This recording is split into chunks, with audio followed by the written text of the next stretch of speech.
So I'm Tom Glover, I'm a comedian, and I'm hosting a postman in the rain on a Friday morning.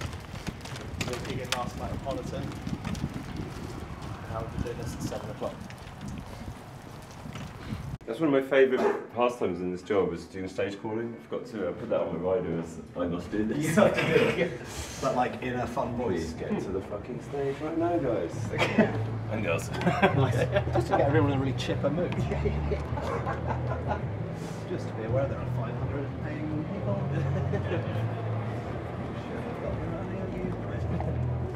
It's a longer way to be fair. Yeah, I slightly underestimated. I just thought something would be a breeze, and then there's like 2 people with horses. Motorway Is it? Same as Norfolk. Is it the Stonehenge? So stand by. Oh, what a road. Okay. And got fleet services, which is absolutely. Are you ready? Yeah. Okay, let's go. It's like centre parts. Yeah, it's a centre parts. Ladies and gentlemen, please welcome to the stage your compere for the evening, Mr. Tom Glover!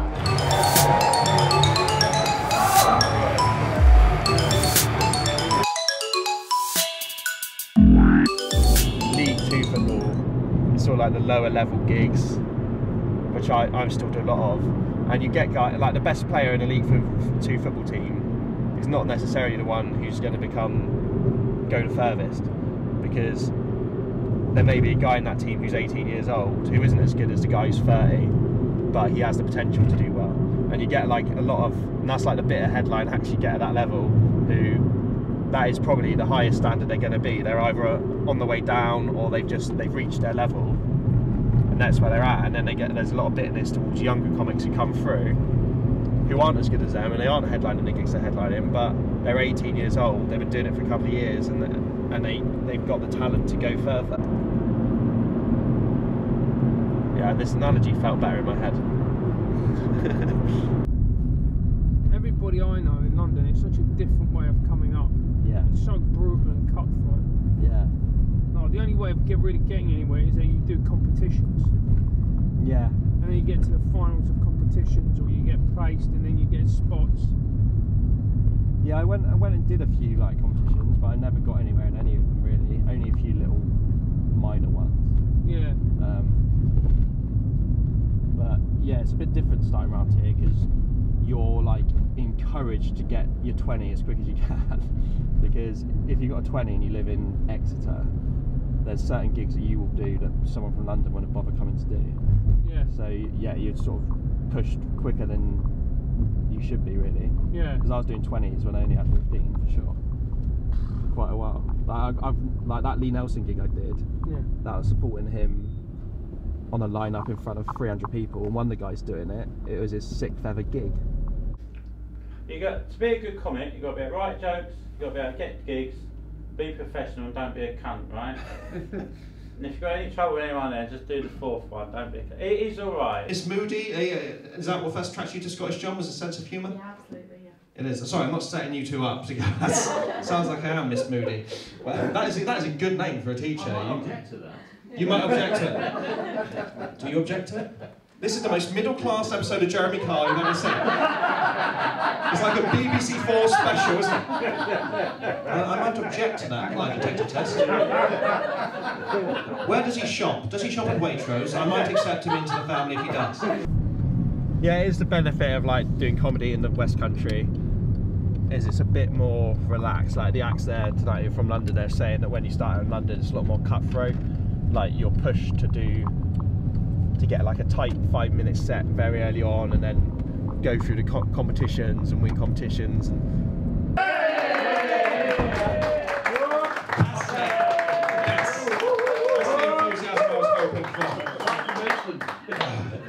Congratulations for that.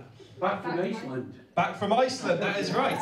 You really went for that. I'm glad you've committed to your role. That is excellent work. Cool. I'm sorry, I walked in and you were clearly having a very good discussion. Was there something going on? We were telling jokes. Yeah, yeah. You were telling jokes? They were funny, They were funny, weren't they? Go on, John. Yeah, you got something. John, are you coming up here? Do you want the mic in the stand? No, I don't need an audience. I don't need a mic, okay. They're having a cappella jokes. so I've been doing this for about 8 years now alongside comedy. it's getting to the point now where it's a bit hard to balance both of them. I do 3 days a week as a postman, but yeah, I'm working towards by the end of the year being able to stop being a postman, just do comedy full time. Because it's not fun getting up in the mornings and you get out until 2 o'clock the night before gigging. And you get home and you've got kids to look after as well, dogs to walk. I don't mind the job, it's alright when it's sunny. It's not so good in this weather. Do you think comedians in the southwest are more persistent? Because we haven't had a lot of like lost soldiers of like people dropping off. Like mostly like Bristol, plenty of people I know that are sort of old friends that have decided to quit or drop off. But I think the southwest crew have pretty much stayed the same. I think like people last 7 years. who do it for any length of time just keep doing it in the southwest, because you get to a point where you're earning money from it and you make friends with everyone, so it's just like a paid hobby in the end. I told you it was the fucking other way. Right, let's just put this into the thing again. This is probably cool. It wasn't designed for people to go there. And I love these guys. I love these fellas, the most confident underage drinkers in the world. That is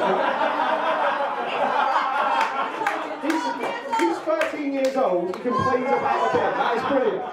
Imagine at 13 years old walking into a pub and saying this pint's off. That is fantastic. He did. He said this lager tastes of cheese. That's what lager tastes like, buddy. You're in what's your name? What's your name, buddy? Smithy Boy. Smithy Boy. That is great. You have to have a nickname in school, don't you? That's how you know you're a cool kid, Smithy Boy. And Smith. She's serving him anyway. He's got an ID. He made it on Vistaprint, but we don't care. It's fine. It's the West Country. It's too cold. The police are indoors. They don't mind. Everyone helps each other out. We know how hard it is. Like a lot of gigs as well are just so bizarre compared to everything else. Like I forget, like when you do Southwest gigs, you feel like this is normal, and then you go to Bristol or London and you do a gig, and you're like, oh no, this is what a gig should be like. The Southwest gigs are just a weird barn dance medley. Straight. I was just trying to be a cool kid. I saw him in the corner and like, I'm going to crack out the pink finger material. I just want them to love me. I want them to pick me out of the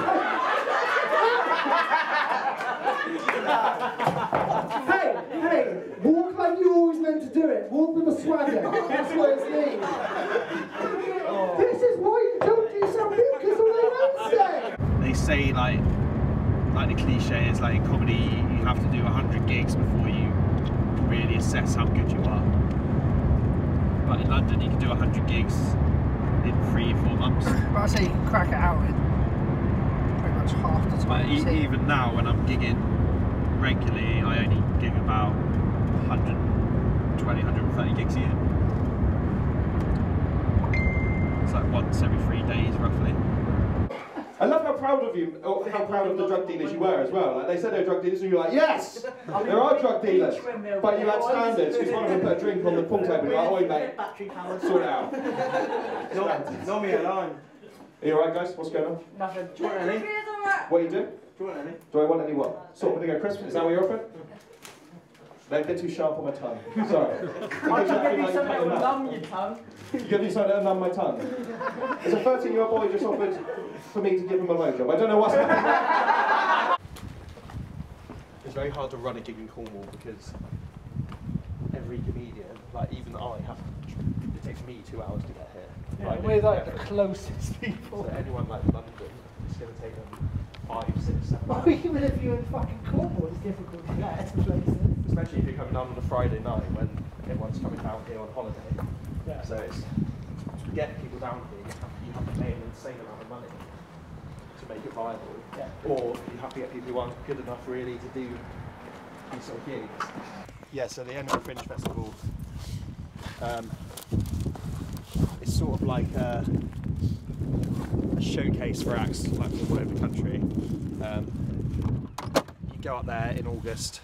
It runs for a month, and the majority of the comedy circuit with any sort of ambition is up there, either doing like compilation shows, so there'll be 2 or 3 acts on the bill, or doing their own solo shows. And, it's not as glamorous as it sounds sometimes, because like when you're first starting, the shows have got like 5, 6, 7 people in sometimes. I think the average Edinburgh audience is about 8 people.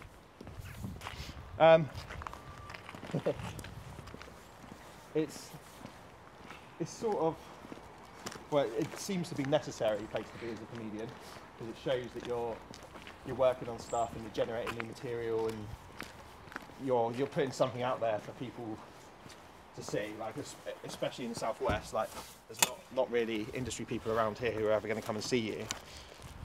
So it's a good chance to invite people along. They're only going to be 5 minutes away, and they've got a month to come and check out your show. So yeah, I suppose it is like an essential place to be if you want to get yourself an agent or have a chance of winning an award or gaining some recognition, or even just being seen by promoters from other parts of the country, because most of the industry will be up there at some point in August. You have a bungalow? Wow, a lot of jealous pensioners in the room this evening, nice. She's not doing any stairs, and she could do them. She could do them, but she's not having them. I mean, I'll do it. Yeah, try it. I play rugby, that's how it works. All in your mouth, like, yeah. It's hard to hold a drink in your mouth while you're It will be hard after the second one. Humanity, as we fly closer to the sun. You put too much in, you've started off too much. No, you went too strong, too fast. Laugh at the coffee. Laugh at the coffee. Okay, keep it in there, I'll give you water. Get the aroma, get the aroma. Don't give up, and don't spit any of that back in there, we'll all see it. That was horrific. No, it did not go. No, it did not go. It's like when you go to a bar and go, yeah, I'll go for a cappuccino cocktail. Yeah. It's fucking horrific. The only downside, Lee, I've discovered is if you do have a slide on your bed and an intruder breaks into the house, hard to confront them and look hard whilst going down a slide in your pyjamas. Look hard wasn't the punchline, but you went for it, so that's... we're not religious at all. I don't think anyone's religious. No. Tom, you're probably the closest to religion we've got. Yeah, probably. What, as in middle class. Might be the second coming. That's what I'm about to say. As soon as I said it, I was like, he's going to make a Jesus joke. Because you're like middle class, and that your parents will do that whole like, let's go to church, guys. Yeah. I am christened. Yeah, see? And you, are you christened? No, I'm not christened. He had a naming ceremony in the wood. They're not the Netflix and chill generation, they're the Bake Off and Bang generation, they are. They're strictly in shagging, that's who they are. Going down to Downton. You're groaning at that one, you should hear the one I got from Mrs. Brown's Boys. I did my 3rd ever gig, and it was your 1st ever gig, wasn't it? Yeah. At the Southwest Comedian of the Year award thing. Yeah, audience vote. Luke's hometown. Carry on. Yeah. So I won. A lot of the people there voted for me. But it was the best of the night. So, but that's how me and Tom met, wasn't it? It was. It was, mate. My favourite comedians, I always loved Frank Skinner growing up. I like Russell Brand. I like quite a mix of acts really, but I don't really aspire to be like anyone else. I just do what I do, and then, well, the aspiration now is just to be able to make a full-time living from it, to be honest. Because I enjoy doing gigs at whatever level, and if I can pay my bills with that, then I'm happy, really. I mean, I'm already at a better level than I perhaps thought I ever would be, because I'm able to only work 3 days a week in a job that I don't really find particularly stressful. So when I started, I did like probably a couple of years of open mic nights. I did got like expenses now and again, but yeah, mainly it was 5 minutes or 10 minutes for no money for a couple of years, and that I was travelling all over the country as well to do that. So yeah, probably year 3 I started to sort of break even. But yeah, it's a lot of like not being out of full food or petrol, or having just enough petrol to get to a gig. Sometimes running out of petrol on the way home from gigs. Would you make a line Regis, Gabriel? Think Happening? Hip happening place? It's relaxing. Good choice of words, Gabriel. That's great. What's it like in London? Pretty relaxing? I mean, you've been in tube carriages for more people than this, haven't you, Gabriel? This is all of Blind Regis you've got here tonight. I mean, I don't even know why they've got these chairs, in case we get a visitor from London to come and put it up. These are our London seats. So it's always good to keep a record of what you do when you ever see a regular gig, because I was going to do my stuff about being cold in bed, because it's quite cold at the moment and people laugh more at that joke in the winter. But then I just looked at my phone and I did that last month. And I have no recollection of doing that last month. Probably 75% of the people in there would have come last month and probably come most months. So you can't repeat material too much. Where have you come from? Chard.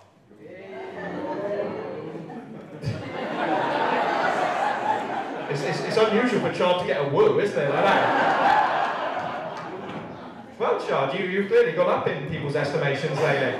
And also, like, I get offered gigs when I'm at work, and then I come home and then the gigs have gone because I missed the message. Yeah. And like last night I did that Totnes gig last minute, the Chris Brooker one. Oh yes. Yeah. That's a nice gig, that, isn't it? Yeah, I did it last minute, but then I was knackered today. Or open or? I MC'd it. Yeah. It's the most common path. You go and do like the Edinburgh Festival, and then you get some good reviews, people like it, and then you might get the opportunity to tour it on the back of that.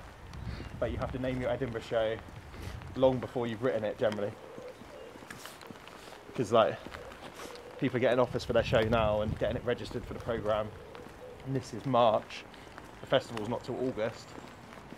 So what your show's about could be completely different by then. Which is why a lot of the time people stand-up tour shows just like don't actually mean anything at all. That's a potential name for my solo show, Small Town Hero. Because you are a bit of a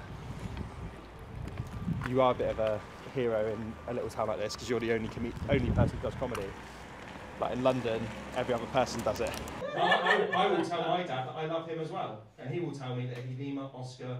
I can't remember it. You know I'm going with it. I can't remember V. What's Lima? I love the Southwest because they're so receptive, and usually comedy, or in London you've got so much to compete with entertainment-wise, and in the Southwest you haven't got that, so they're more receptive, they're lovely, and just looking around the towns are beautiful to look at as well. So.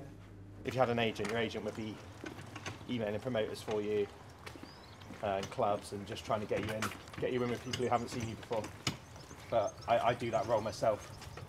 You're a teacher. Are you allowed to be in charge of children?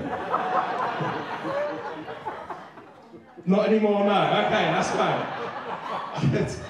Those CRB checks are a bastard, aren't they, Gail? You lose 2 or 3 of them in a year, and suddenly Ofsted are up in arms, aren't they, Gail?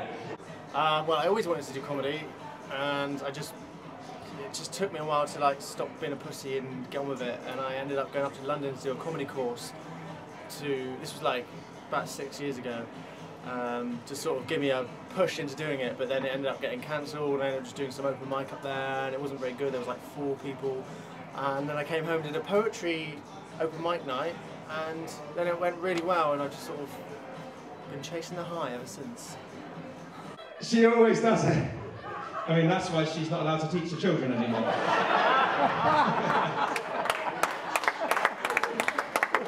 That didn't deserve a round of applause, it was awful. Most gigs, that would be booed. I mean, actually, I enjoy it because I quite like driving. I quite like seeing different places.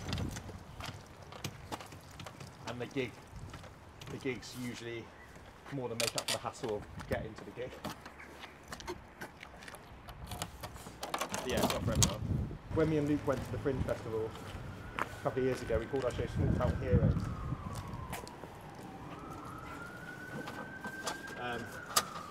Which is tongue-in-cheek really, because we are both sort of known in our local area, and we have a small following in our own gigs. But ultimately, we're sort of unknown to the industry or on the main circuit.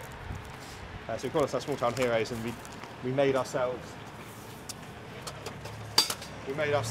our own superhero costumes, and we did the photo shoot for it in Babbacombe Model Village. So yeah, but if I do a solo show at the Fringe, I'll probably call it that and do a similar sort of thing, because I think it's a good title. like I was saying, like in the West Country, I'm a little bit of a big fish in a small pond because there's not many of us here doing comedy, and it means I get given opportunities like this. I mean, I created this gig. I went to the venue and spoke to them about doing it. And I don't book it anymore, but I've always been the host of it. But if this gig was in London, there's no way I would be emceeing it. But because I'm local and people like to support local acts, local talent, I get an opportunity like this. Jades will have a cue to play off her laptop, but that's pretty. I mean, I'm sure that's not the most technological thing. Sorry, just get my shot. Sorry, I get that. Yeah, thank you. So I'll just do that brooding look again that I was doing it. There you go. My biggest interest is comedy. Like, comedy was almost my interest before I did stand up. Like, I didn't used to listen to music when I was a teenager. Like, when I had my heart broken or something, I'd watch comedy shows where characters had done what I was going through. Like, I didn't learn the words to songs. I learned the scripts to like Blackadder or Only Fools and Horses. And yeah, I just loved comedy growing up. I couldn't watch enough of it.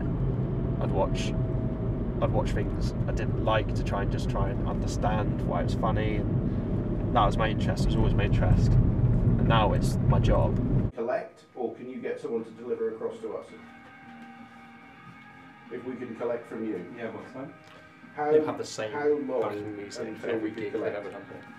So when they hear the song, I literally like just one dish. Have flashbacks to every tough gig I've ever had. 15 minutes, so about 7:45. I'm quite proud of like my crowd work. Like, I think I am a good MC. Like, it's not an easy skill, and there's some brilliant comedians who can't MC because it is improvised essentially. Like, you sometimes you'll speak to someone and they'll say something which you've got some material about, and you can riff off on it and pretend it was made up. But the best MCs can just work with what they're given. And I've done so much of it that I do think I am quite good at MCing now. But I'd like to be able to have more of a set persona. Like, I'd like people to just like see me and think, oh, that is what that guy does. Like, someone like Michael McIntyre or Alan Carr or Mickey Flanagan, you're very aware of who they are as a comic and the sort of things they talk about. And I think that's what you need to get like a big fan base. As even like someone like Frankie Boyle, or like a lot of gigs I do, I can imagine Frankie Boyle dying horribly. But the people who like Frankie Boyle really like him and will go to every tour he does and buy all his DVDs. What the fuck is that? What is I mean, you've been saved though, because something's happened over it. Is someone dead? What happened there? What? I've got a new bit. I've only tried it once and it was fine, but it wasn't like amazing. And the trouble is with this gig is the headline acts are literally some of the best comedians, not just today, but like of the last 10-15 years sometimes. So you've got to not show yourself up in that company. What do you live in Weymouth, Gemma? Portland.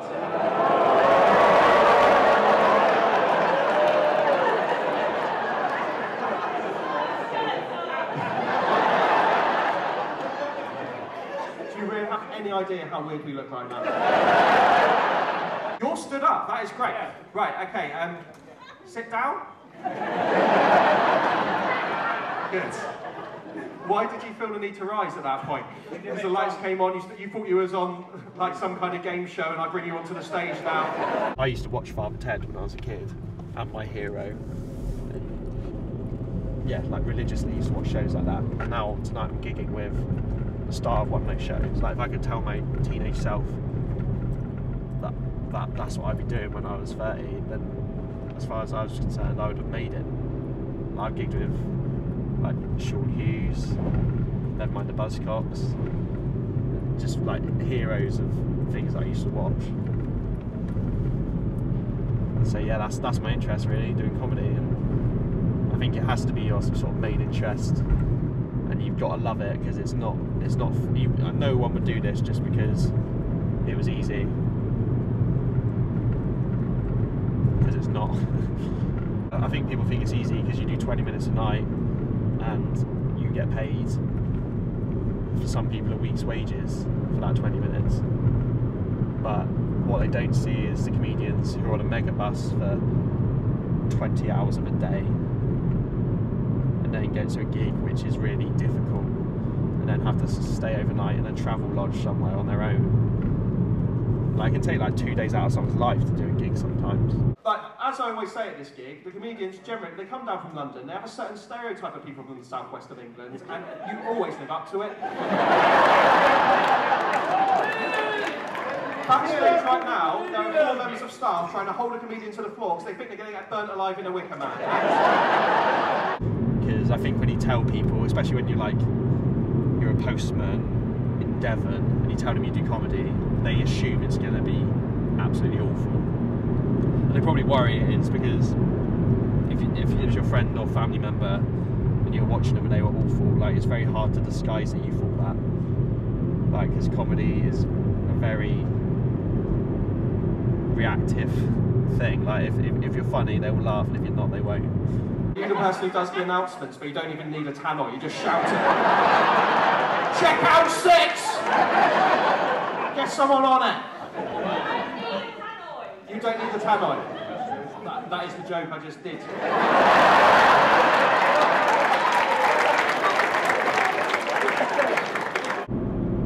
The white middle-class male comedian, that's like the striker in a football team. There's loads of them, everyone wants to be one.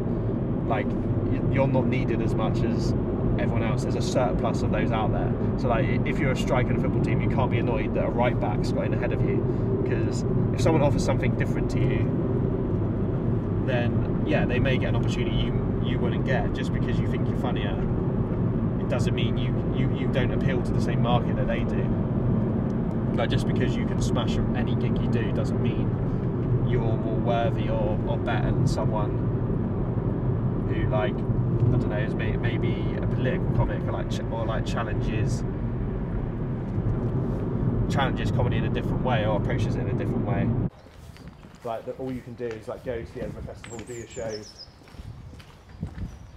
just keep gigging and writing material and get better, and hopefully one day someone will spot you and think that you're right for it. But there's a lot of steps along the way before you get onto a show like that.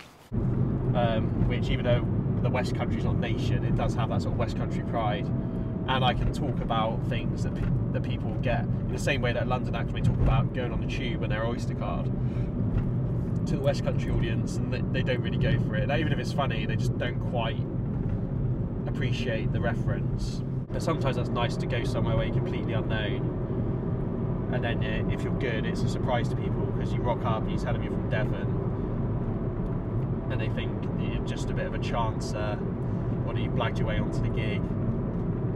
And then if you do well, you sort of gain a bit of respect from them.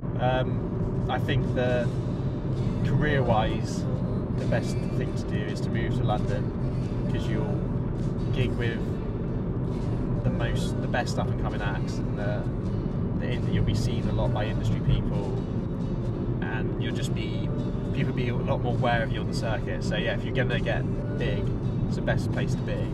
I've got friends who have moved from Southwest up to London, and they're definitely doing better now than they were living in the Southwest. If you want to make it the Southwest, I'd say, well, first of all, just get out there, gig loads in the Southwest, and travel around, like go to Brighton, go to Bournemouth, go to Bristol, go to Wales. Just do any gigs outside of London initially. Don't enter any competitions. Just try and not be seen by anyone for as long as you can. Maybe do 2 or 3 years just doing those sort of gigs. Gigging as much as you possibly can, hopefully 2 or 3 times a week minimum. And then, if you still love it, you'll probably be at a certain level then, get into London, move to London, get in a flat share somewhere, gig as much as you can in London, do all the competitions. You'll be better than the new acts in London because they're all starting out there, and they'll be treating you like you're brand new, but really you've done 300 gigs, you've been going for 3 years. And then hopefully you'll have some success and be picked up and push forward.